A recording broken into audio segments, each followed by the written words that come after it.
Well, anyway, Mark, we don't want to hold you up. Why don't you go ahead with your 5 minutes presentation as long as you would like, and then some questions. Sure. Thank you so much for having me. It's an honor to be with you all.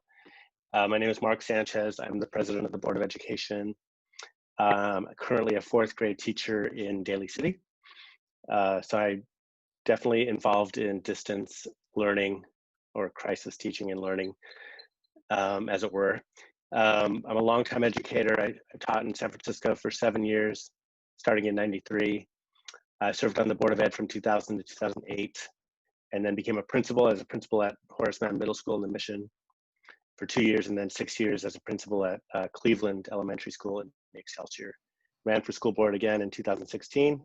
So I've been on the board since then and running for re-election. And obviously, right now, we are going through an incredibly horrible time, a time that's tragic for so many of us. And I feel it too. So as the board president, my job has been to help guide the district with the superintendent and his team through this pandemic to make sure that our students get what they need during the distance learning portion, which we're doing better at now than in the spring, obviously, and then move us to a hybrid approach, and then to full in-person learning eventually, all of it, of course, dictated on the science. And so those are the decisions that have to be made by the board and the superintendent, along with our local health officials. But as we see it right now, with the lack of funding, the perpetual structural and systemic lack of funding in public education, which was already on our plate, adding the COVID crisis to that has just compounded everything for everybody. And so I know that everybody has a lot of anxiety and frustration as we move forward, but we're doing our very best. I want to highlight the economic realities. Even prior to COVID, it would take $200 million a year annually for San Francisco Unified School District to be able to just bring us to the national average in per pupil spending, adjusted for the cost of living in San Francisco. So we have a long way to go just to get to the national average. And now with what's happening with the Senate not prepared to go forward with approving the HEROES Act that Speaker Pelosi's put forward in the House, it looks like we will be, unless something changes federally, on the hook for a lot more money next year as we have to pay it back what's being borrowed right now to fund education right now. So it is incumbent upon us to pass Prop 15, which is a corporate and business property tax, split rolling Prop 13, and also our local measure Prop J, which is a parcel tax which will repeal and replace Prop G, which is currently held up in the courts, which will bring $50 million a year to our schools, primarily to help make sure that our educators can stay in San Francisco, live here, and be able to do the work that they love to do with their students. We currently lose between 500 and 700 teachers a year. And of course, disproportionately, those teachers are coming from schools that lack the resources, but also have the students that have the highest needs. And so we owe it to all of our students, and particularly our most vulnerable students, to make sure that they have stability in their teaching staff at their schools, and others, not just the teachers, but the principals, the social work, the school social workers, the nurses, the paraeducators. And that's why, obviously, we've moved forward as a board and as a district to build educator housing. Our first educator housing development is going to be opened in '23 in the Sunset District at the old Francis Scott Key School, and we definitely plan to build at least 1,500 units total in the next 10 years. Also, again, to make sure that we can stabilize our teacher workforce so that students don't suffer with that instability of having constant turnover in our schools. There's a lot more, I guess I could say. I will say also that last thing is that I've been an activist teacher as well. I helped form 2 activist teacher groups back in '99 and 2000, Teachers for Change and Teachers for Social Justice. I'm happy to take your questions. What are the plans for reopening? Are the schools currently learning at home, or what's the current status? Yeah. So just like in my district where I teach in Daly City, where all the schools are closed and the kids are learning distantly with a distance format, That's what's happening in San Francisco. So at this point, everybody is at home. Teachers and others are on doing this, Zooming every day with their students. And like I mentioned earlier, it's more robust now than it was in the spring, where people were just pivoting to essentially move an entire educational in-person platform to a digital platform, which nobody was prepared really to do. Nobody was prepared for the pandemic and the mishandling of the pandemic by the Trump administration. And so now we've learned from a lot of the mistakes that we made in the spring, and that's the same case for all over the country. And we're doing better, but it does not, of course, in any way mirror what can happen in a classroom and in-person instruction and learning. So we want to be able to open up as soon as we can, but if it's going to be a hybrid model, which there's a lot of barriers to getting many more students that we'd like to get into our classrooms. I'll give you a couple examples. One is ventilation.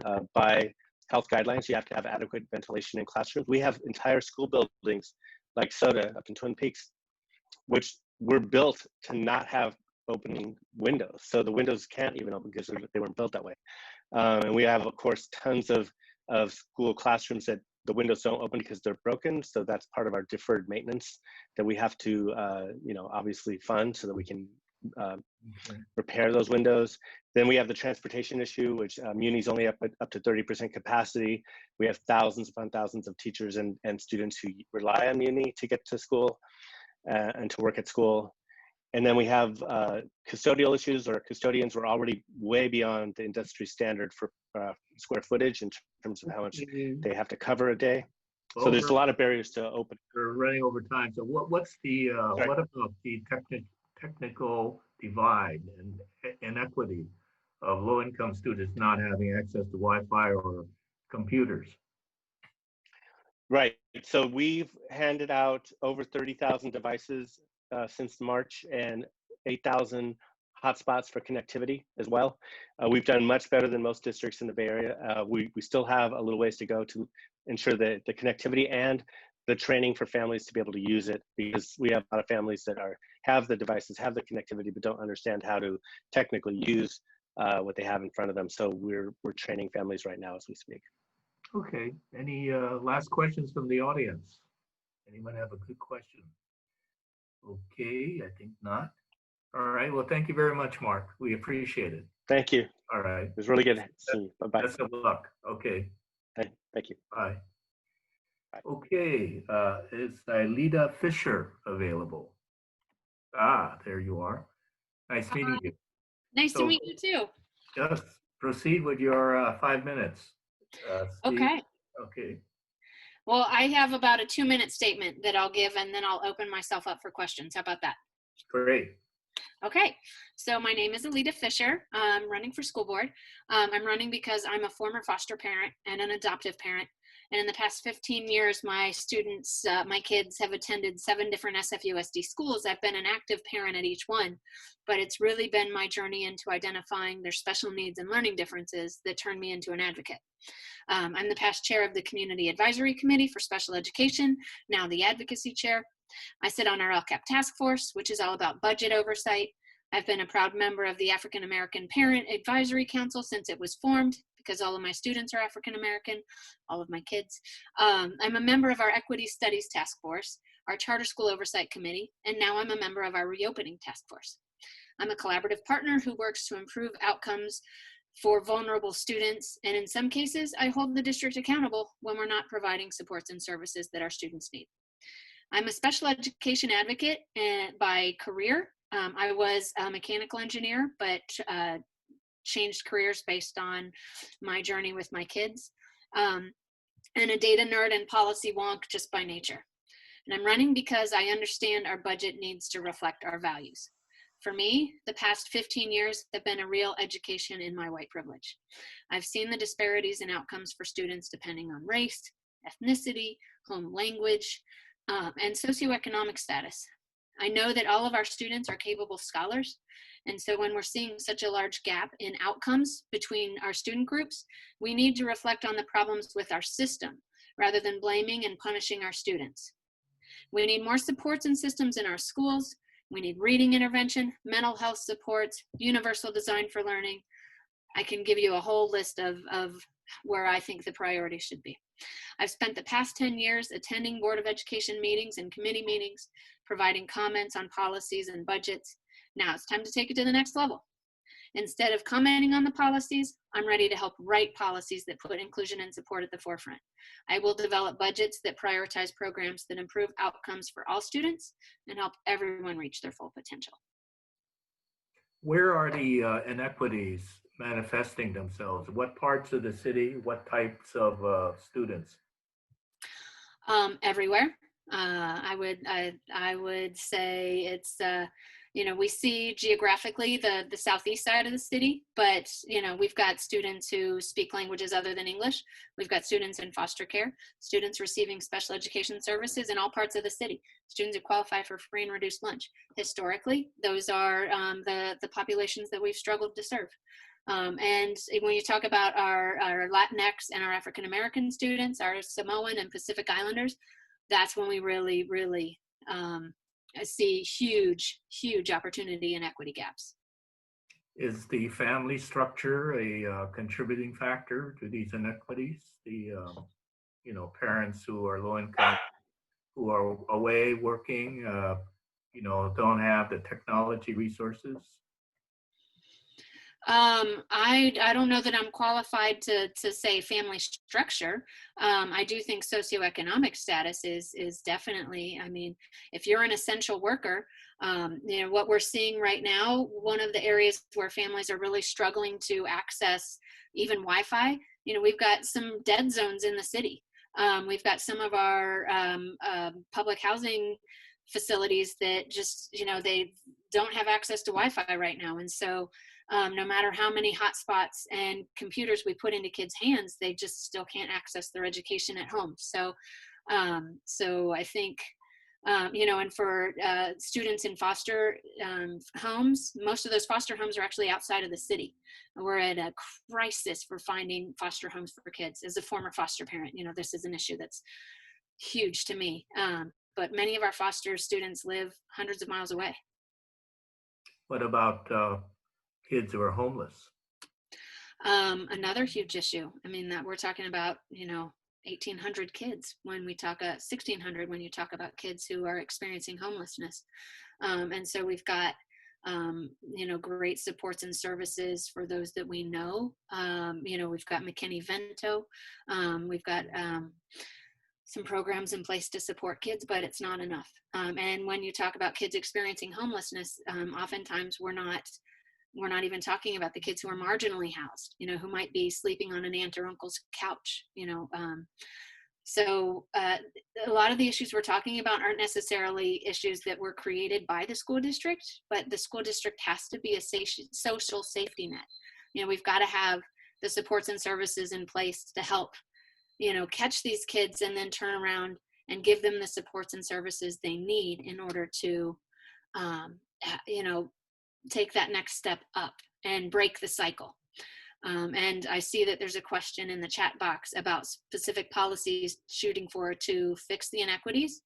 For me, one of my biggest areas that I've been focusing on over the past couple years in the Community Advisory Committee for Special Education, as well as in my role as a special education advocate, is reading interventions.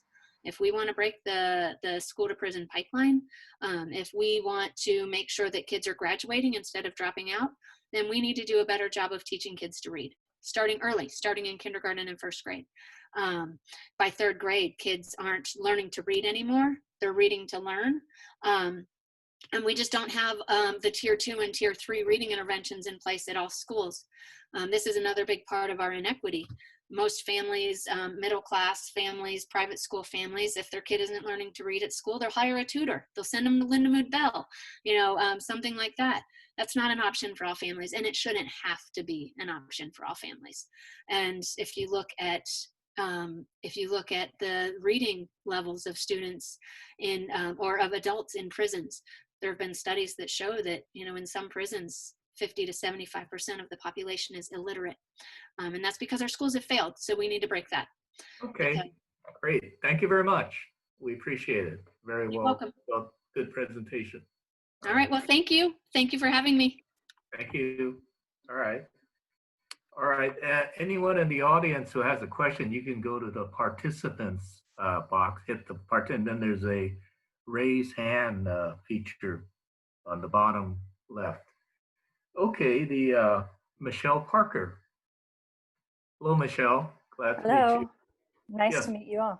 proceed with your 5 minutes of presentation and questions. Great, is it 5 minutes total for presentation or is that for everything? Total, yes. Okay, all right, great. Well, it's nice to be here. My name is Michelle Parker, I'm running for school board, and I'm here because I believe that a strong public education is the foundation of our democracy. I believe that if we get it right, it can end ignorance and hate, it can disrupt long-standing systems that don't benefit our most marginalized students, and it can strengthen our communities. We have to make every decision with our students' best interest in mind and do everything in our power to create the policies and the structures that create the best conditions for each and every one of our students to thrive. You are well aware that our school district is in a crisis of massive proportions. We're facing a financial shortfall this year that grows to $65 million next year, $77 million the following year, and we're trying to educate our students in the middle of a pandemic, as you've already been hearing about from the previous speakers, and our systems at every level have not been built to set up working families. And we're nowhere close to closing the opportunity gap faced by our African American students, which is a priority that our district set as a top priority several years ago. So we need to elect leaders who are going to lead through this crisis. I'm a San Francisco resident of 22 years. I've spent the last 15 years active in our public schools. I'm a single parent of 3 SFUSD students. I'm a parent leader, an advocate, and an organizer, and I am bringing those critical leadership characteristics we need right now. I have governance experience. I was president of the district PTA, serving more than 60 schools all across our city. I served on the state PTA board of managers, which leads and supports parents all over the state. I was the board president of an arts education nonprofit, guiding us through an organizational merger, through a complicated process with the city as we took on the master lease at the Geneva Powerhouse in the Excelsior District, which will provide, as soon as we get out of this pandemic, some free arts programming to our city's youth. And as we continue in that organization to implement anti-racist instructional practices in classrooms and internally with our staff. I bring critical oversight experience. I was the first co-chair of the SFUSD Parcel Tax Oversight Committee for 4 years, ensuring that $32 million annually in taxpayer funds were spent responsibly to improve quality teaching in our district.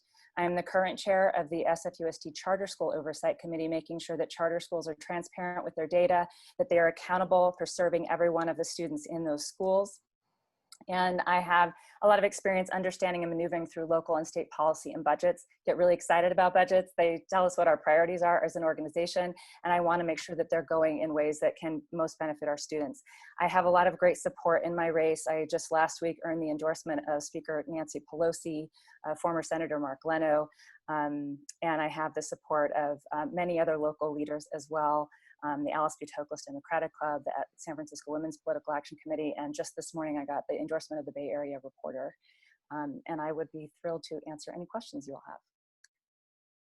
How do you envision schools reopening? What do you see if the pandemic continues? What do you see would be the model of reopening? Well, we're going to have to be doing a hybrid model first. We won't see all of our schools opening to all of our students at the beginning, and we need to be prioritizing our high need groups of students. So we know our very youngest students need a lot of support. It's hard for them to do distance learning, so prioritizing the pre-K to second grade. We have our moderate to severe students with disabilities. We have our homeless youth, our foster youth, and our students who are, that we will notice there are going to be students just like in the spring who they are calling under-engaged, who aren't checking in as often. And so we've got to prioritize those groups of students. But in order to get our facilities ready, we have a lot of work to do. We have to make sure the ventilation is working. We need sinks in all of the classrooms. We need to have directional pathways in our schools so that we have as little possibility of spread of the virus as possible. And we have to prioritize the safety of our students and our teachers. and any other staff who are working in our schools so that's possible. We have to increase our capacity with custodians. We have to make sure we have nurses at every site that is open. There's a lot of infrastructure that needs to be put in place in order for this to safely happen. And we have to do it as soon as we can, because as I mentioned earlier, our working families are really struggling. We have parents who cannot manage the schedules of these multiple kids who are having to log into Zoom, and they're in many times having to choose between a job and supporting their kids at school, and that's just untenable. So we've got to do everything we can and partner with everyone we can in order to make this happen as soon as is viable. If the budgets continue to be as dire as predicted, and you don't have the money for the infrastructure repairs or renovations, what do you do? Well, so we have some funds that can go towards this, and so we'll have to prioritize towards those subgroups that I mentioned before. So that's one thing. And given that it's happening right now and we can't wait a long time for extra funding, we're going to have to continue to rely on our philanthropic support in the city for immediate needs. We are getting some. We've seen about just over $10 million in the last couple of weeks come into the district to support technology needs and other things that are a priority right now. But then long term, we've also got to find some other new revenue streams. And so there's a couple of measures on the ballot this November you all know of, Prop J, which is the SFUSD parcel tax. We have Schools and Communities First. Those funds won't be immediately available for the kinds of things we're talking about, but we have to also look at the state. I'll just spotlight this. At the state, we have about $65 billion in tax expenditures. Those are tax credits, the majority of which are going to the very wealthy and not to working class families. And so we need to identify which of those we can get rid of so that we have more money available to the general fund, because 40% of our state's general fund goes towards education. So if we can if we can get rid of some of those tax expenditures, we'll have more money for schools. And we also need to get creative and look at line items like, there's one kind of obscure line item called High Cost Fund B. It's in our telecommunications department. It's an administrative fix. We don't even have to take it to the voters. And it's about $20 million. And we are right now, SFUSD is paying full market price for our Wi-Fi and hotspots. That's ridiculous. We should be having telecommunication companies who are providing that at reduced cost, and we can move some of those funds at the state. We'll have to end it there. Thank you very much. Very good presentation. Enjoyed it. Thanks for having me. Thank you, Michelle. Bye. All right, great. Okay, and as I mentioned, anyone who has questions, feel free to hit the participants box below and hit the raise hand button on the lower left. What was Michelle's last name? What's that? What was Michelle Parker. Parker. Parker. Boy, these are all good candidates, aren't they? Yeah. Okay, is Matt Alexander available yet? Ah, there you are. I'm here. Well, Matt, welcome. Thank you. It is a good field of candidates. I'm proud to be running with all these people. So okay, you can't go wrong. Okay, except for you, right? No, you're probably the best, right? Okay, go ahead and proceed with a total of 5 minutes. Thank you so much for having me. So my name is Matt Alexander, and I'm a teacher, a school leader, and a community organizer. And I'm running for school board because we are at a critical moment in history.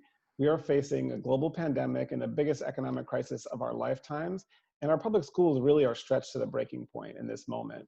To address this crisis, I believe we need school board members who value the voices of the people who do the work in our schools and classrooms. I started teaching at Balboa High School in the Excelsior in 1996, and I've spent 20 years as a teacher and then a principal in the San Francisco Public Schools. I'm proud to have been endorsed by the Teachers Union, representing the staff that are doing the work every day in the classroom. And if I'm elected, it will actually be the first time in history we've ever had a majority of educators on the San Francisco School Board. In this moment, we also need board members who understand how to create change in a complex system. I helped lead a grassroots community organizing effort that resulted in the founding of a new public school, June Jordan School for Equity, which is one of the most innovative high schools in the city. 4 years ago, I supported immigrant student leaders to rewrite SFUSD's policy protecting undocumented students, despite opposition from district lawyers. And finally, as this crisis exposes and intensifies opportunity gaps that have been around for a long time, we need board members who will fight for justice. I spent 10 years as the principal of June Jordan High School, where we built a strong track record of positive outcomes for Black students, Latinx students, and students with special needs. Now I work as a community organizer with Faith in Action Bay Area, where I fought for housing for low-income seniors, and I've led campaigns to get people released from ICE detention and to protect SFUSD families from eviction.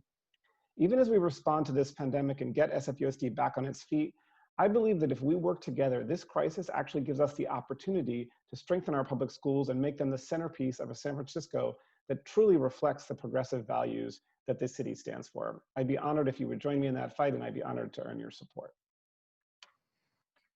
So the basic budget of the schools is in such dire conditions this year, next year, and the year after. That's right. What do you see are the priorities? Well, two things. First of all, I would say that as we make cuts, and there probably will need to be some cuts, that we need to keep them as far away from the classroom as possible. Our district spends the lowest percentage of our budget on instruction of any large school district in the state of California. We spend about 54% of the budget on classroom instruction. The statewide average is 61%. There's districts that spend 67, 68%. So the first thing is keep the money in the classroom, and if we need to make cuts, make it outside the classroom. The second thing is we need to increase revenue. If Schools and Communities First, Prop 15 passes on the state level, that will really help, and that'll bring new revenue into the district. But I actually believe the city needs to do more. It's actually a little known fact that San Francisco County only allocates 30% of its property tax revenue to schools and community colleges, which is the second lowest of any county in the state. The average statewide is 55% of property tax revenue going to schools and community colleges. That imbalance is why we have this incredibly wealthy city with a great property tax base, and yet our public schools are still way underfunded. We only spend about half of what New York City spends per student, for example. So I think that's a longer term thing, but I think we're gonna have to address that. That's very interesting. So the city has been shortchanging the school system. I didn't realize that.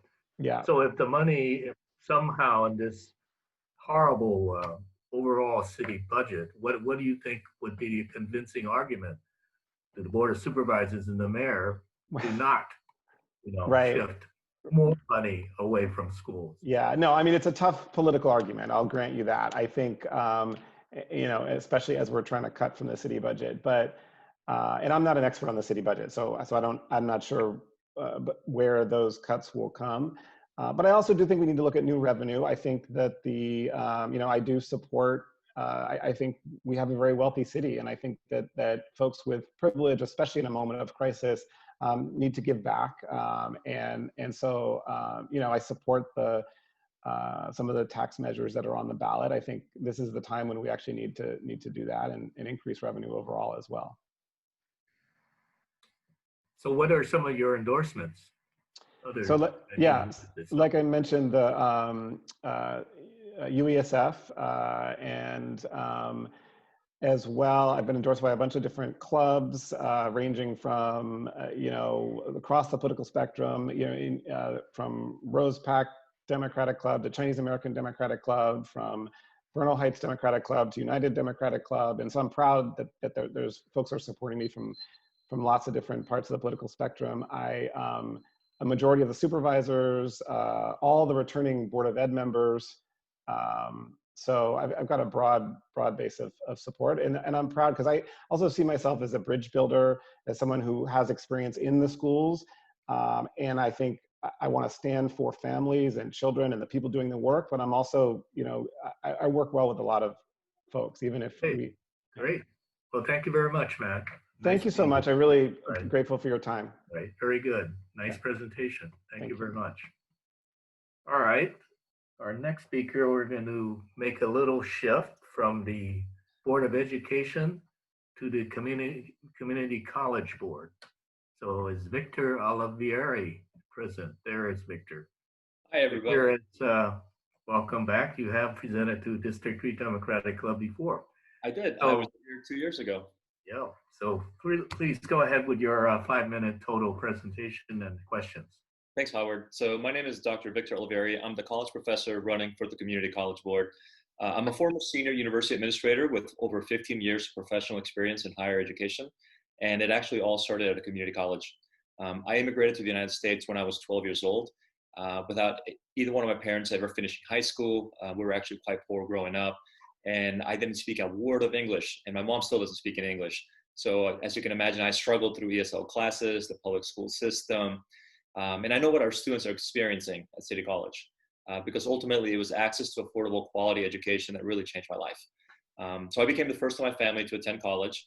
I became an EMT at my community college and worked all sorts of crazy jobs to transfer to a four-year school and eventually pay for my education with a Pell Grant, with scholarships, loans, money from the different jobs.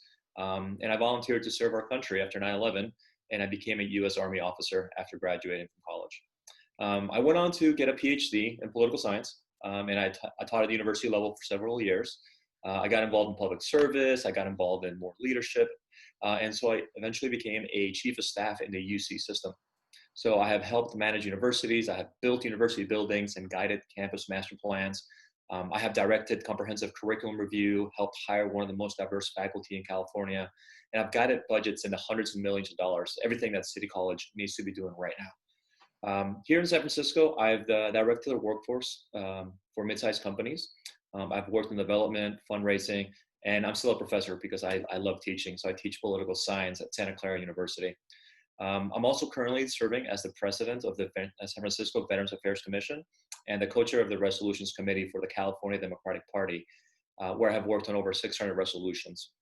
Ultimately, I have endorsements from across the entire Democratic spectrum in San Francisco, from Nancy Pelosi all the way to David Campos. And I believe I'm truly one of the most qualified candidates, but I would really like to work with some of these other new qualified candidates that you might be interviewing here today, because it's been years and years of fiscal mismanagement, which has led to cuts in hundreds of classes. And it's time to really get some true professionals in there to guide the school into the right direction. So that's it for my introductory remarks. I would love to hear your questions. Well, I know in the past you've forewarned of City College budget problems. Yeah. So what were some of those mistakes that we should have avoided in the past? So 2 years ago, when I came to speak with you, I actually did the math and predicted a $31.5 million deficit. And unfortunately, the incumbents got reelected. I was running against 3 incumbents. It was myself against them. And I was trying to get somebody in there to actually say, hey, we need to stop doing this type of deficit budget planning. And so the big things that were found since then, and this is not just from me, this is from my 15 years of experience, but also an independent audit that has been done to City College. They found that they were artificially inflating the budgets. They were using heavy and recurring deficit spending that began in 2016. They were relying on temporary stabilization funding to subsidize the deficit spending. And they were using deficit spending based on flawed assumptions like student demand, enrollment numbers, and all sorts of other things that were just not real. Ultimately, it's really the inefficient operation of 9 campuses, one of which is closed, 2 that serve less than 200 students, and ultimately just a lack of sort of fiscal management. If you go to my website, you will see that I actually have a 10-point plan to alleviate some of these issues. And it touches on anything from student-centered restructuring of the academic programs, actually using some of the capital costs that we have right now with the Prop 8 bond, developing and implementing a real estate plan, as well as other sort of stopgap measures there. But I think the most important part of it here is that if we look at what we're doing right now, we simply will not have a City College in 2 to 4 years, because the path that we're in right now is one of continued deficit funding, continued class cuts, and then you lump that in with COVID-19 and all the issues that we're having right now. And we're already cutting classes this fall. They're already predicting cutting classes more again in the spring semester, and it doesn't look good at all. So the projections that I've drawn up is basically we have 2 to 4 years, and that's it. Well, we've had some very poor choices of chancellor. The last one didn't last very long.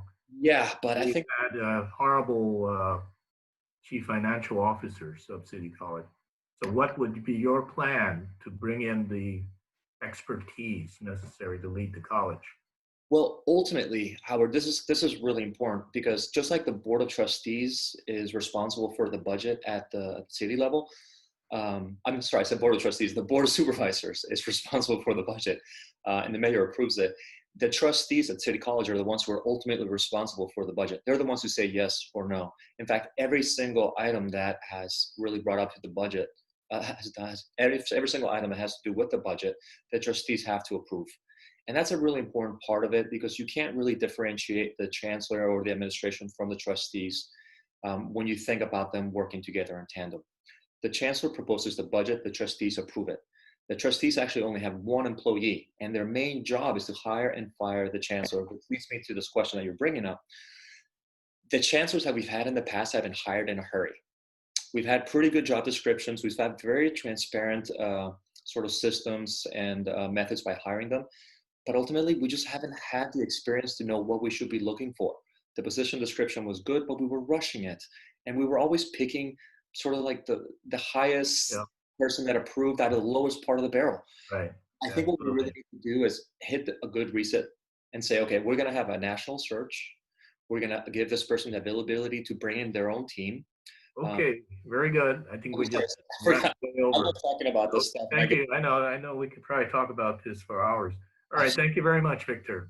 Thanks, everybody. Thank you again. All right, thanks. Okay, another next speaker, another community candidate for community college is Jeremy Teeter. Is Jeremy Teeter. Yes. Hi, Howard. How are you? I'm doing well, thank you. It's Okay. Jeremy. Jeremy, okay. Yes. Go ahead and then start your presentation, 5 minutes, total 5 minutes. Okay, great. So thank you for giving me the time to address the club today. It's a real pleasure.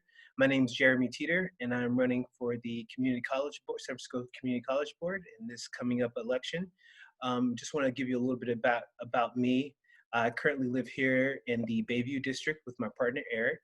I work as a senior project engineer at Swinnerton, working on basically energy efficiency upgrades to central utility plants, things like that. So that's my professional background. Have a master's in business administration and environmental management and sustainability. And that background has really been my call to action to step up as a leader at City College. I've also taken classes at City College. I understand that there is a high level of instruction there, and I want to support that in the highest role on the board.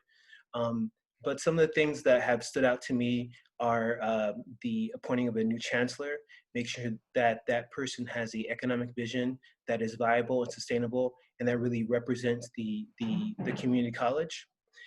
Providing workforce development opportunities. As we all know, COVID-19 has devastated will have devastating impacts on our instruction at City College, as well as our economically to our residents. So just making sure that there are viable programs and thought put behind the programs that we can provide residents. And then grow student enrollment.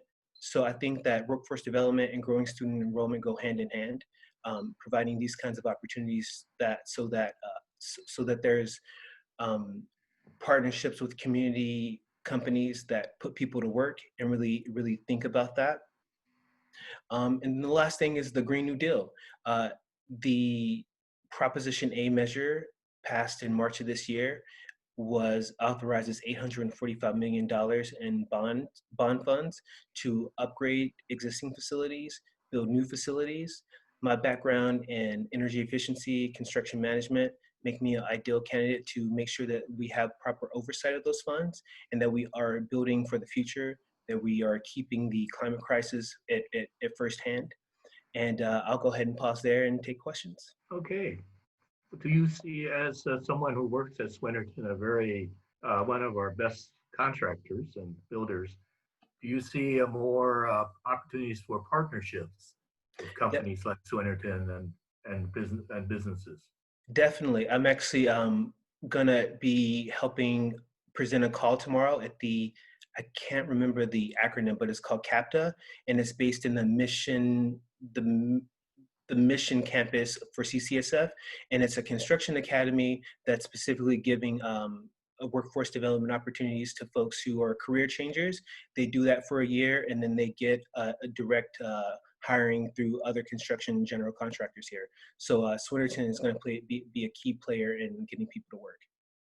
So what have you seen? What's your insights into the budgetary problems at City College, past and coming up? Yes. So Mr. Olivier brings up a good point. There is just to me it's legacy. We continue to elect board trustees who have a legacy, who have tenure. but don't seem to want to make changes, want to really evaluate and come in with the economic plan to look at what needs to possibly be altered. And then if they're going to make altercations to instruction and classes, to engage the community. Don't just make these decisions in a vacuum. Make sure that we have town hall meetings and let people know, hey, we are considering this. What kind of impacts will that have on your education? How do we get people to the finish line? So just getting legacy out and getting thoughtful folks who can look at budgets, who can make hard decisions, and who can communicate. You feel that the City College, although it has a large percentage of ethnic minority students, do you feel that it's been adequately addressed in opportunities for the minority students? Thank you for that question, Howard. I don't think so. I think that I don't know the statistic, but the majority of faculty at City College do not represent the diversity of the student body. There's a issue getting students to the finish line, getting them to graduate with their certificates or their associates or what have you. And that could be related to, let's say, childcare. So just trying to figure out what are these issues that are keeping people from finishing, students from finishing, and working to address those issues. Okay, thank you very much. Did he say that legacy is a big consideration of choice of trustees? Yes, what I'm trying to say, ma'am, Ms. Burke, is the idea that incumbency is having an impact. The ability to get qualified board trustees in who can bring something new to the table and think about things differently, rather than continue to make the same decisions. Okay. Well, thank you very much, Charmaine. We appreciate it. Of course. Thank you. Have a good night. All right. Thank you. Okay, next we have another community college board candidate, Jeanette Quick. Is Jeanette here? Hello, here I am. How are you? Hello, welcome. Proceed with your total 5 minutes presentation and questions. Great, so thank you for the opportunity to talk with you all today and meet you. I really appreciate it. I'm Quick, City College Board. I am the daughter of a Vietnamese immigrant, and I am a consumer protection attorney. I was a senior advisor to 2 United States senators, and I helped stand up the Consumer Financial Protection Bureau. I investigated for-profit colleges and abusive student loan practices across the country, and I wrote many of the laws in place to stop them. I'm also a current City College student, which puts me, I think, alone in the race as being a candidate that is currently taking classes. I just completed 3 years at City College and obtained my creative writing certificate. I value lifelong learning. I am running because I'm disturbed by what I see as a student, with quality classes being slashed, the faculty at its lowest level since the 1980s, and the budget out of control. I believe that quality education is critical to ensuring that everyone has a fair chance. Community college was key to my own success story. I first went to community college in high school when I earned enough credits to go to UC Berkeley when I was 16 years old. That is why I care so much about protecting City College and making sure that others have the same opportunities to succeed. We all know that City College was in a death spiral even before the pandemic. It is at risk of losing its accreditation yet again. And while the city and state funds become even more unstable during COVID, I believe that we must think outside the box and shake up what we are doing. We can't keep doing the same thing we have done in the past. We need an independent voice to increase public accountability. When I was in the Senate, I personally reviewed the budgets for 7 federal agencies and held them accountable for how they spent their money. I will do the same at City College. I'm an independent party. I will look at the numbers and call it as I see it. I also believe that we need to rethink how we engage with the private sector as a community. I work in the tech industry. I believe that we can create workforce pipelines to hire City College students and partnerships that benefit the college and benefit the students that go to the college. I can bring together the tech community and the college in a way that has never been done before. I can bring them to the table. I currently run a financial group that includes 100 companies. I have built government advocacy at 2 companies, and I recently was instrumental in getting more than $2.5 billion in government funding for the small businesses that work with my company. This is the financial oversight experience and private sector experience that we need to get City College back on track. I would be honored to receive your endorsement. Thank you for the opportunity to chat with you. Well, it seems that City College really has never had a capable financial officer. So what would be your plan to create a professional financial department at City College? Yeah, so I mean, I think there's a couple different facets to this question. So there's kind of like the first part of the question is the financial, how do we get the financial house in order, right? So I think there's a number of budgetary things that should be done, evaluating administrator salaries and cutting those that are out of line with market, a top to bottom review of contracted services with an eye towards figuring out if there are some contracts that are outdated that have been kind of just rolling over in automatic renewal. I think that there's renegotiation that should be done on those types of contracts. We can also build out the fundraising from private foundations. So City College right now has basically zero endowment, and for folks that may not study all of the kind of endowments across the country, it's actually very common for community colleges to have endowments. And City College, despite being one of the largest colleges in the country, has one of the smallest endowments in the country, particularly for a college of its size. So I think there's more to be done on fundraising from private sources to build up the foundational aspect of the budget, and then increasing enrollment. I think there's more to be done there in order to get state, federal, and city funding. But I think all of the candidates talk about getting more government funding. I think where we really are lacking is talking about getting more private funding in the door. How do we get funding from, I mentioned from private foundations, but also, there's tech companies in our own backyards, many of whom have pledged to support racial justice, and have been donating millions of dollars to racial justice causes, which, I think rightfully that they should, but they should also be paying attention to the college that's in their own backyard that's only graduating 1 out of 5 Black students and 1 out of 4 Latinx students. So I think that's one piece of it. And the second part of your question, I think you touched on a little bit, just building out the kind of financial department. I think there's also more to be done on hiring faculty that are able to teach people those skills, and to make sure that it's a place where people feel like they can learn practical skills like financial management. Okay, well, thank you very much.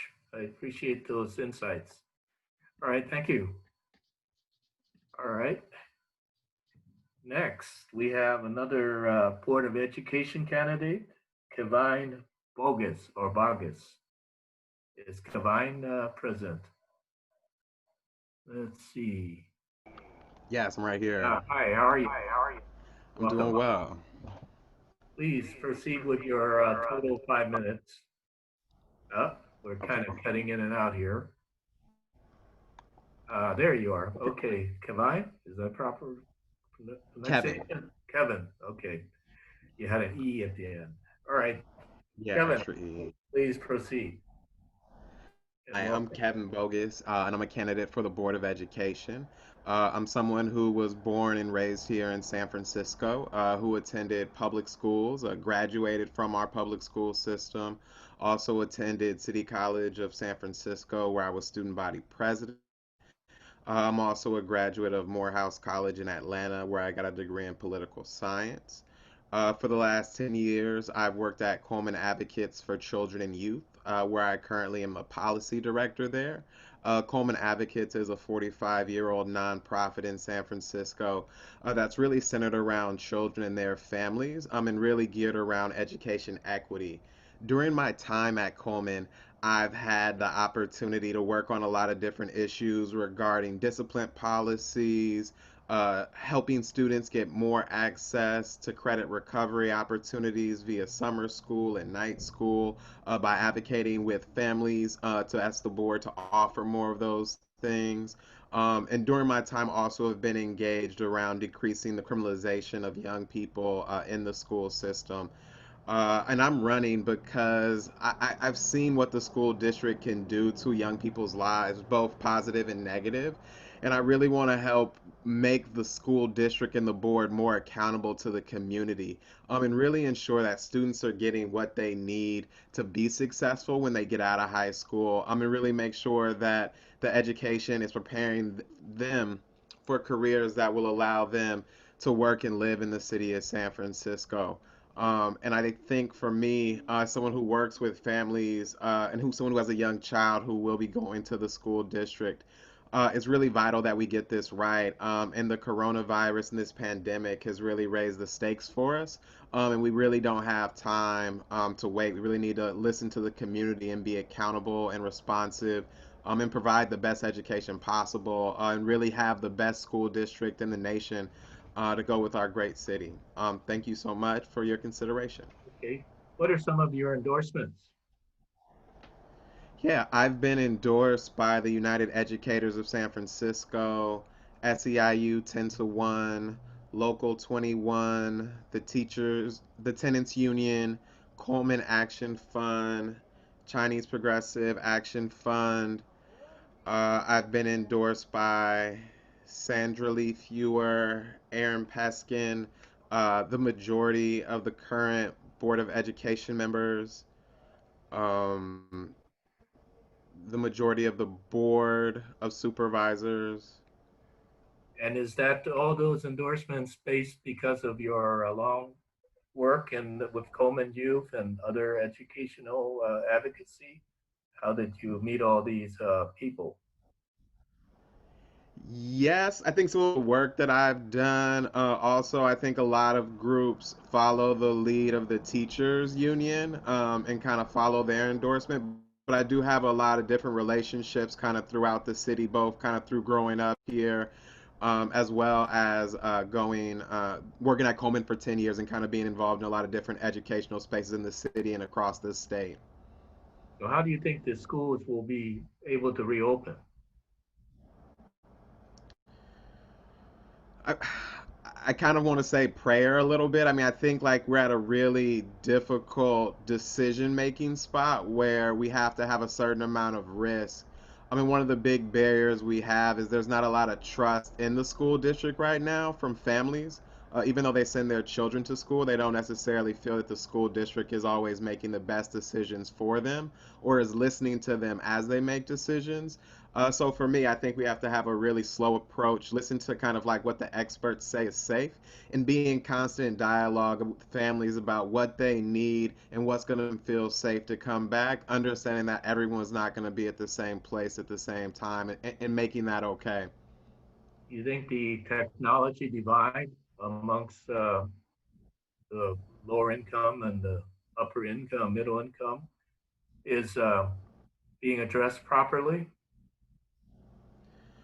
I think it's being addressed, I think, in the best way it can in this moment because of the kind of like the crisis response, which I think has been good. I think like this kind of highlights that we probably should have been giving Chromebooks or some other type of computers probably for the last 5 or 6 years, just on kind of the way the world is going. And so I think we kind of need to look at all the things we were doing before and kind of all the things we've had to do in this moment and figure out how to embed them into what we do so we really can provide all the services our families and students need to be successful. And I think a big part of that is helping with both technology and access to internet, and even kind of going beyond mobile hotspots, which there's a lot of families who still can't get access to the internet because they live in dead zones, and figuring out how to get families access to their internet kind of throughout the city equally. Okay. Well, thank you very much, Kevin. Appreciate your Thank you. presentation. Very good. All right. Thank you. Thank you. Okay. Appreciate you. Next, we have another candidate for the Community College Board, Hans Zhu, or Hans Zhao. And Hi, hi, how are you? good. How are you? Did I pronounce your name right, Han? Yes, last name. So, Oh, okay. Welcome. thank you. Proceed with your 5-minute total presentation and questions. Perfect. Thank you. Thank you, Howard, and thank you everyone else for having me here tonight. It's great to see everybody. My name is Hanzo, and I'm running for a seat on the City College Board of Trustees. And the reason I'm running is because it was access to education, specifically higher education, that really changed my family's life. I immigrated to the United States when I was 6 years old. My mom, who's a college professor herself now, grew up poor in the city of Lanzhou in Gansu, China, which is where I was born. And she was the first in her family to go to college, where she studied public health. And it was on a whim that she applied to a graduate program here in the States, got in, and my dad and I and my two grandparents were able to come to this country with her. The five of us lived in a one-bedroom apartment. It was my parents who took the bedroom. My grandparents and I shared the living room.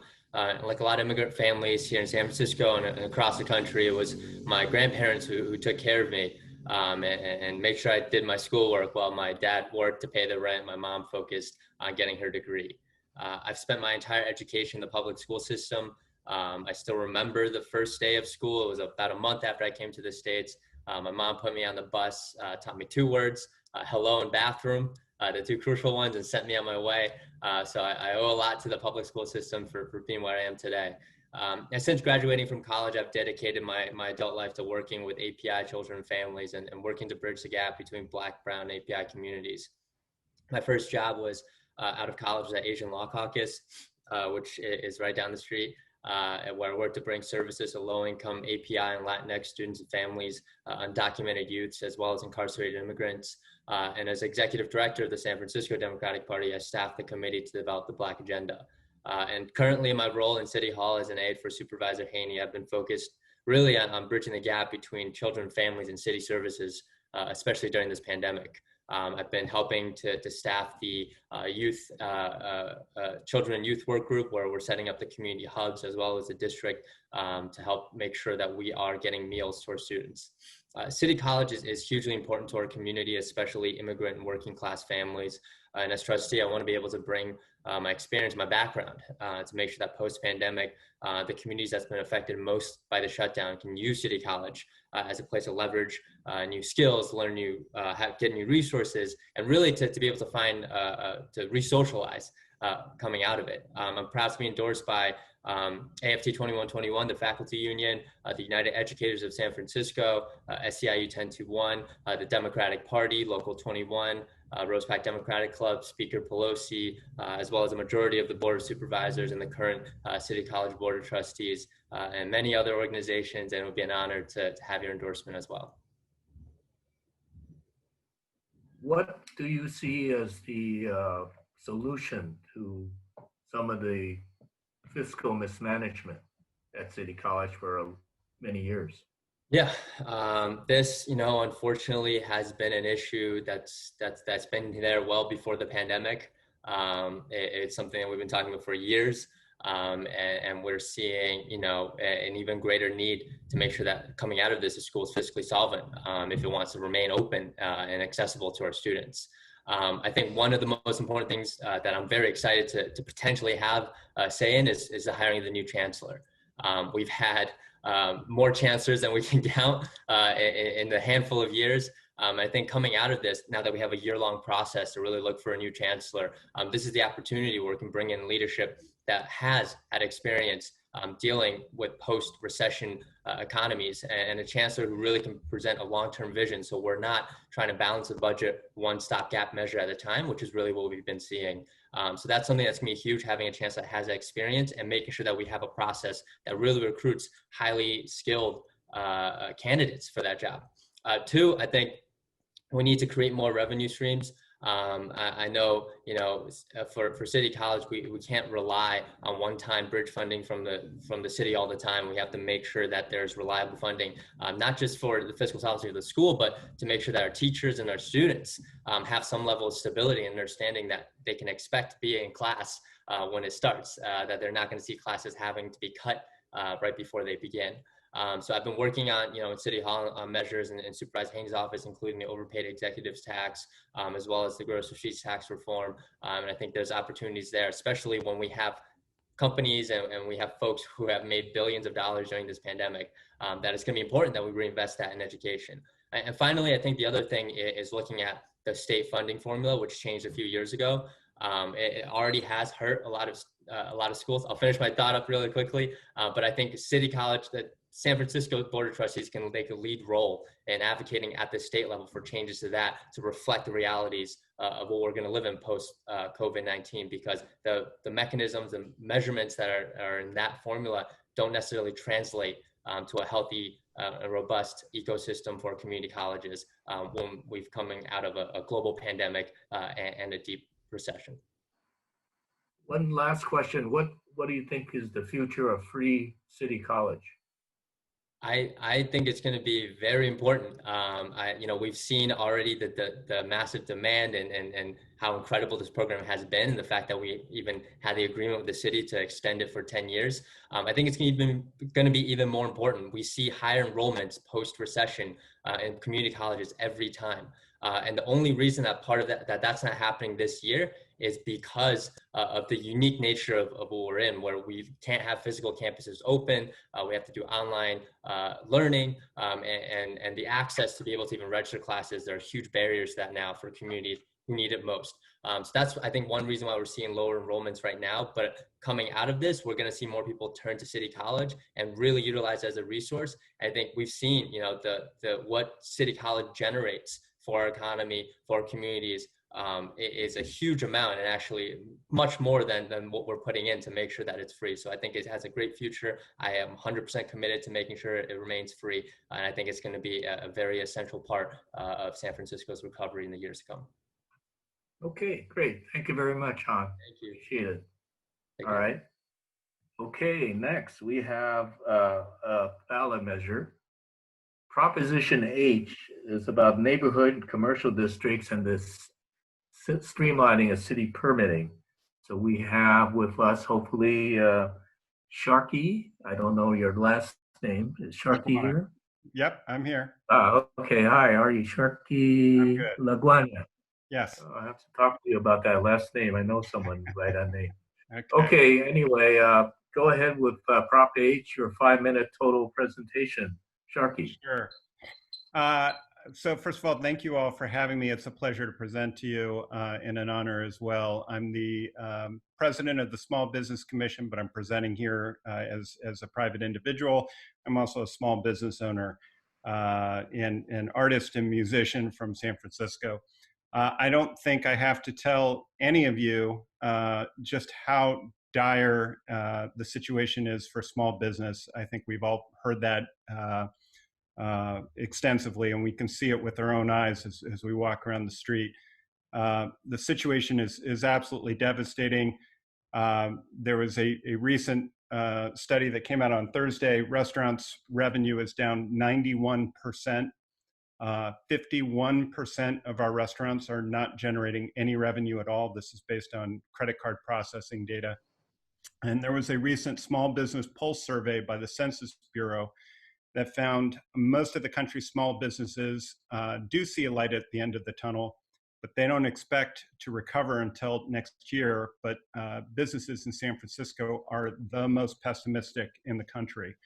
So we really got our work cut out for us trying to figure out how to recover.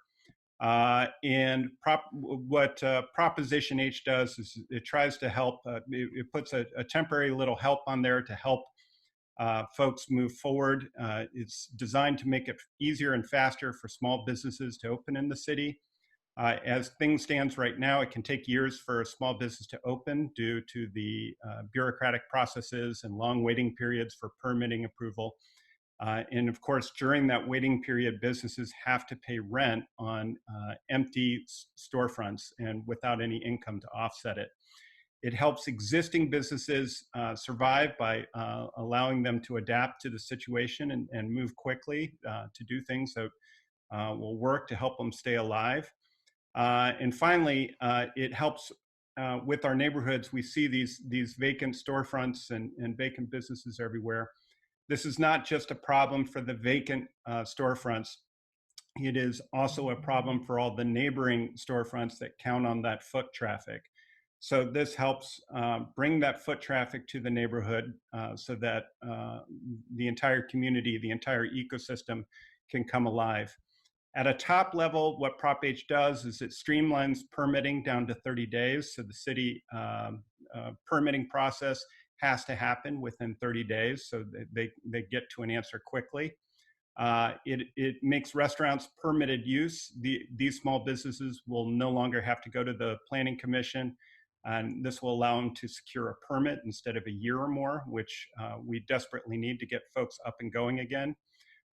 It's designed to bring foot traffic by making it easier for professional service small businesses like lawyers, accountants, and other professional services to open on the second floor. I think it's really important to note, particularly for District 3, this does not impact cultural districts. So Chinatown is not classified as a commercial corridor. Prop H would not apply to Chinatown. Doesn't apply to Soma Pilipinas, which is San Francisco's Filipino Culture District, or 24th Street and Mission Street in the Mission. So it's very respectful of our cultural heritage.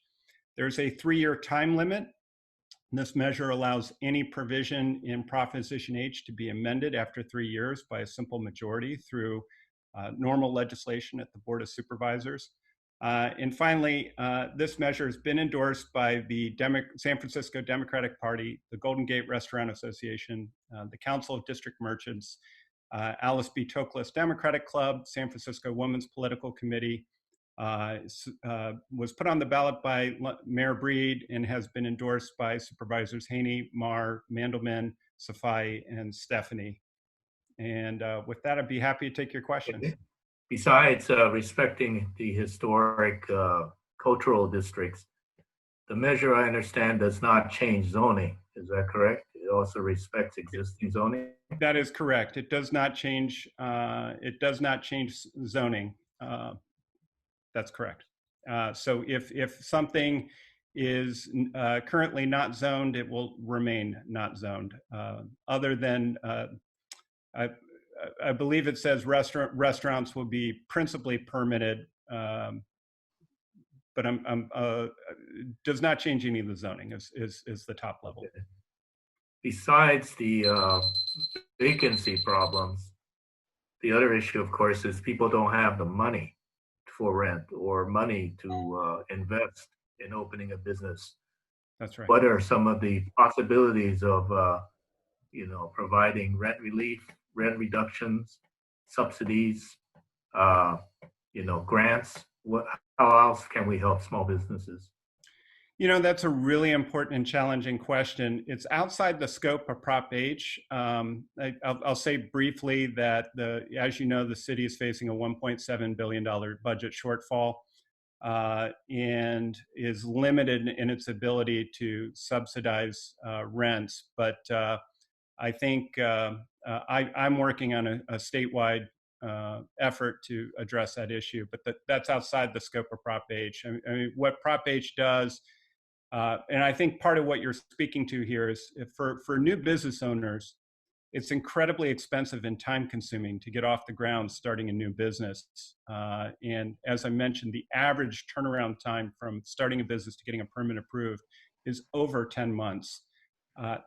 We're just not in a position where we can do that right now. We really need to get our small business community back up and going as quickly as possible.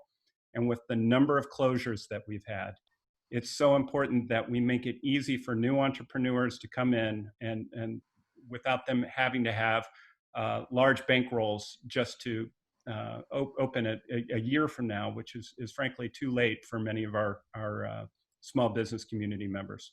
Okay, well, thank you very much, Sharkey. Appreciate it. All right, thank you. Bye-bye. Good work. All right. Oh, yes. Oh, okay, go ahead. Please. This sounds from the way you describe it as though it would give equal weight to new and old businesses. Does it give any advantage to the old businesses in the neighborhood that are floundering versus new ones wanting to come in? Well, there's provisions for existing businesses. Obviously, any permit that you're going through to be able to get a up or down on the permit is really important, and I think very helpful even to existing businesses. There are a handful of items within Prop H that help existing businesses, such as if somebody has a patio in the back, they can use that for restaurant service, not bar service, but just restaurant service.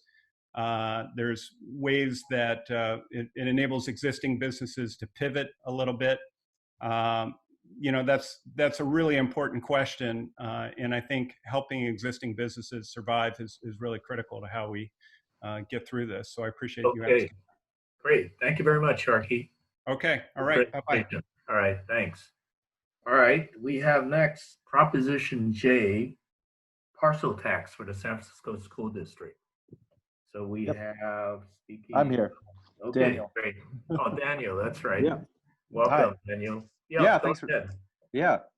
thanks for having me. I am here on behalf of Proposition J. So just to give a little bit of background, it's a parcel tax for San Francisco Unified School District. This might sound familiar to you all. 2 years ago in 2018, the voters of San Francisco passed Proposition G, which was a parcel tax for SFUSD for teacher salaries, investing in technology, professional development for teachers, and it passed with 61% of the vote. However, it was challenged in court by a Republican group that is generally opposed to every single tax that has come through San Francisco.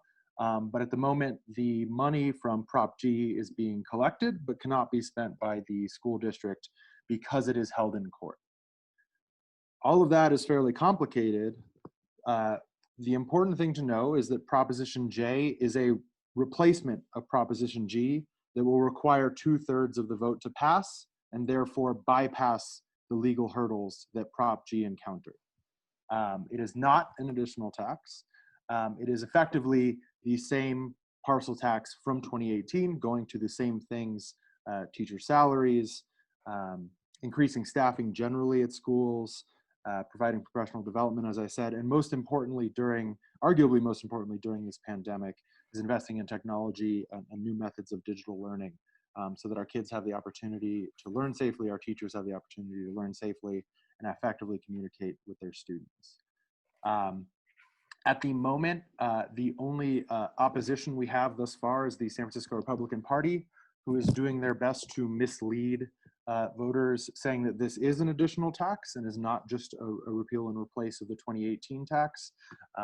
As a result of that, we've been endorsed by the full Board of Supervisors, the mayor, Alice B. Toklas Democratic Club, Harvey Milk Democratic Club, and numerous others. Obviously, UASF is heavily involved.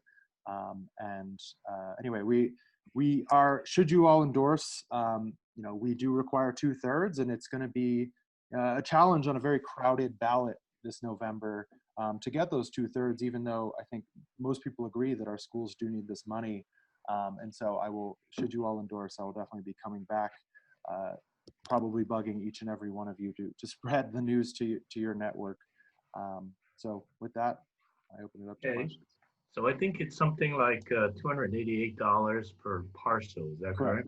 Correct, with an exemption for people over 65 by July 1st. That senior exemption, that applies to all parcel taxes, not just this one, right? Generally, exemption. I actually don't know the answer to that. I have it written in my notes. But seniors are exempt. Correct. There's a high percentage of seniors in the northeastern area of the city, as you know. Yep. So a previous speaker mentioned that this funding with Prop J combined with the state bond measure, Prop 15, or one of the state school bonds, will provide a certain amount of funding. Would you know how much that would be? I don't know about the state measure. I know that the projection for Prop J is about $50 million a year. Okay, which is pretty significant. Which is significant, and the money, something I didn't bring up.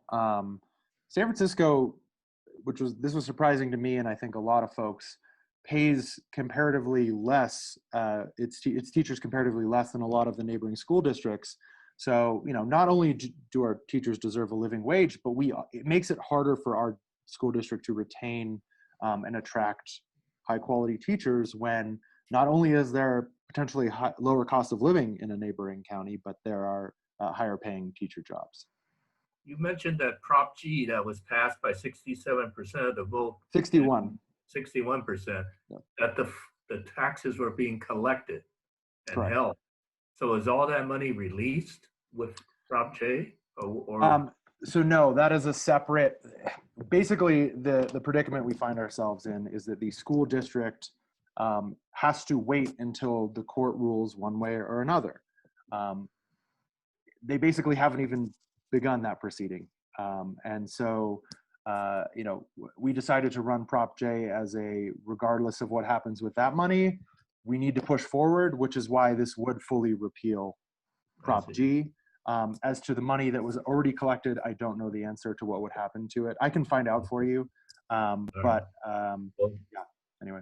Possibly then Prop J would start collecting parcel tax money from starting next year. And the previous Prop G money, which has been banked, some of that could be released if the court decision is favorable. Theoretically, but it's all dependent on the court decision. And technically, though it's small, the transition from Prop G tax collection, which regardless of the court case is still being collected right now, and Prop J is that they're both subject to inflation from the same starting point. So because Prop J is starting over from basically 2 years ago, it is effectively like a $12 per parcel tax reduction. But anyway, it's other than that. It's so give one last pitch. So here we are in dire economic times. So why should property owners vote for this measure to increase their taxes during these times? I mean, it's basically what we want to say about our city. It's should teachers be paid a living wage? Should kids have access to safe and high quality education with digital tools they need to learn?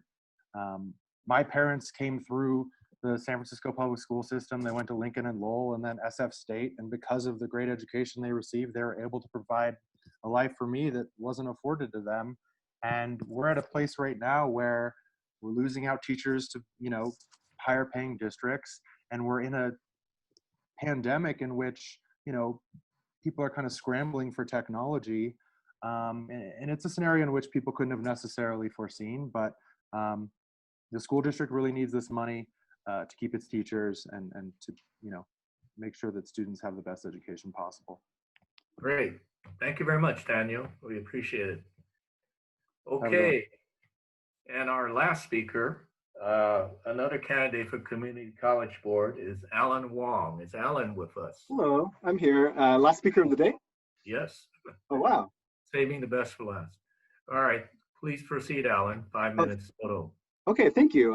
Just to share a little bit about my supporters, I'm Alan Wong, and I'm supported by the San Francisco Democratic Party, as well as Speaker Pelosi, Fiona Ma, Phil Ting, David Chu, Mark Leno, Jane Kim, as well as 9 of the supervisors, a supermajority of the Board of Education, as well as all 6 of the City College trustees that are making endorsements this election season, as well as the 2 labor groups, American Federation of Teachers Local 2121 and SCIU 1021. I'm running for City College Board because I want to ensure that it continues to serve working and immigrant families like my own. When my my entire family went to City College, and I was born and raised in San Francisco. When my dad came to this country as an immigrant, he worked at a factory putting together software parts. But after 9 months, he got laid off from his job. So he went to City College to improve his English, to find a better job. So while he was there, he learned about the culinary program at City College. And it was there that he went to the old Salvation Army building on Stockton Street. And under this instructor named Sammy Louie, he was able to become a cook. So he went to he worked at a restaurant, and then later he became a hotel cook at the Grand Hyatt on Stockton Street. And it was with that job that he supported my family for 2 decades in the Sunset, allowing us to live in in-laws. My mom, she took ESL classes, and it helped her integrate and just talk to family members and be more self-confident and happy. For myself, as a Sunset kid growing up at Lincoln, going to Lincoln High School and later UC San Diego, I took City College classes at the same time. And those classes helped me graduate from UC San Diego when I was just 19 years old because of the extra college credit that I'd accumulated with these classes that I took for free with a low-income tuition waiver at City College. After that, I served in AmeriCorps, working at the Indo-Chinese Housing Development Corporation, serving at risk youth in the Tenderloin, and then working for the American Red Cross doing disaster preparedness in our low-income communities in San Francisco. Later on, I became a union organizer. Now, as a legislative aide to Supervisor Gordon Marr, I've worked on significant City College policy issues. Last year, I worked on drafting and advancing the Free City College Agreement to secure a decade of Free City College, ensuring that for the next decade, each of the next 10 years, City College gets $15 million a year to fund the Free City College program, working in partnership with City College trustees, City College teachers, as well as Department of Children, Youth, and their families and other City College stakeholders. I've also worked on expanding City College to underserved communities, working with Community Youth Center, Wame School, and local schools to do a needs assessment in our community in Sunset and organizing a town hall. And after getting 400 surveys, we determined we were able to get classes into Sunset. Now at Lincoln High, we have high school dual enrollment classes serving our high school students. So now they can take those classes and see a path towards college with calculus, American Sign Language, ethnic studies classes. At Wame School, we place older adult, ESL, and child development classes where the workers there are literally getting off work and now able to take classes that lead towards their child development permit. Over the course of last year, I've also been working on the Workforce Education and Recovery Fund for City College. It's a piece of legislation to support a City College as it's facing very difficult times. During this budget season, we're able to set aside funding for the college to support its workforce development programs. This is especially important to me because today, since March, my dad, as a hotel worker at the Clift Hotel, he's been laid off from his job and he's been unemployed since, and I've been the person supporting the family. And so for me, City College is a place of hope and opportunity where people are able to pivot and where miraculous things can happen. And so that's what's really important to me about City College, and that's why I'm stepping up to run for this position. Thank you. If the City College budget continues to be as dire as it looks, what are some of the priorities, and what are the ways of saving the curriculum but cutting expenses? What do you see as choices? Yes, the situation at City College is dire. In 24-25 fiscal year, it will have a $15 million hole because the hold harmless funding that it currently gets as sort of a grace period will expire. In addition, this year they borrowed $21 million from the city retirement fund. Currently, also right now the ratio for teachers is 14.2, whereas the state recommendation is 17.5. So there's a lot of kind of structural things at the college that we need to work on. One of the things that we need to do to continue to reach that balance is increasing enrollment to the goal of 32,000 students that City College has been striving for, making sure that we're able to, with City College Sunset, City College didn't help us with enrollment. I actually had to get volunteers from the City College administration and other folks to come out and help us. We did enrollment fair. We helped older adults that didn't necessarily know how to use a computer and help them enroll in person. We helped immigrants enroll by bringing bilingual staff to help people get into those classes. And through that process, I and these other folks helped enroll over 100 people into City College. And we need to be continuing those initiatives so that we increase enrollment and we increase the teacher to student to teacher ratio so that it's corrected. The other thing that I would like to do is utilize our underutilized campuses. At the Chinatown campus, we have so much underutilized space. So I've been talking to folks like Entertainment Commissioner Stephen Lee about like what are ways that we can use those spaces for community serving purposes, just like we did at City College Sunset, where we got free rent because of the synergy. At Chinatown, I would like to work with city nonprofits that serve the community, help us enroll students, that help people find good jobs, that help us retain students, and place those nonprofits at City College as job centers, where people are able to find opportunity and also get support, and use that as a place where we can generate revenue for the college. In addition, we need a budget auditor, a legislative analyst, and a controller to make sure that we're monitoring the budget going forward, as well as mandatory budget updates at every meeting. For some reason, after Rocha came in as the chancellor, those mandatory budget updates that happened at every single meeting didn't happen. If, as trustees, we must be able to maintain accountability over the college, and if we're constantly checking in, then we will be assured that the administration is held accountable and we're kept up to date on what's going on at City College. Great. Well, thank you very much, Alan. Very good presentation. All Thank right. you. All right. Best of luck. Bye. Okay. All right. That completes our speakers. Anybody have any questions or additional comments to make? Any feedback? Well, Very informative, and thank you so much again for your great programs that you put together, Howard. Thank you. We Boy, appreciate it. I have to admit, the candidates are, a lot of them are so good. I mean, it's unbelievable. Truly. Yeah, that's what I was wondering. How many different candidates? I mean, how many are for the community college and how many for the Well, school? there are about 13, 15 Board of Education candidates. I think No, 13 no. community But I college. mean, how many do we select? There are 4 seats in Board of Education and 4 seats in the Community College Board. There are 2 incumbents for each running and 2 open seats for each. And we will be we'll be taking a break next week, but the following week, September 17th, we'll have the remainder of the Board of Education candidates and the Community College Board candidates. And the focus on September 17th will be the overview of the city and state ballot measures. And they will be presented by Supervisor Aaron Peskin and his staff, Lee Hepner and Sunny Angula. And we will have some other arguments from Star Child and the Libertarian Party, who has offered to give us a contrarian view on some of the measures. So that should be a very interesting program. Again, we'll try to keep it very compact because, as we all know, we're all being overdosed with Zoom meetings. So we'll try to keep it, this one was supposed to last an hour. As you can see, it's pretty difficult to do so, but we'll try to keep it in an hour. So any feedback and suggestions and any other insightful questions, feel free to send them to me, and I'll put them on my list of things to ask. So thank you very much, everybody. Thank you. Thank you and good night, everyone. I hope you have a lovely evening. Thank you. Yeah. Okay, thank you. And thank you to Karen Scar for hosting this wonderful meeting. Hoorah, yes. Thank you, Karen. Bravo. Yes, and thank you, Janice, for helping with the attendance and monitoring who's here. All right, thank you. Good night, everyone. Good night. Okay, bye.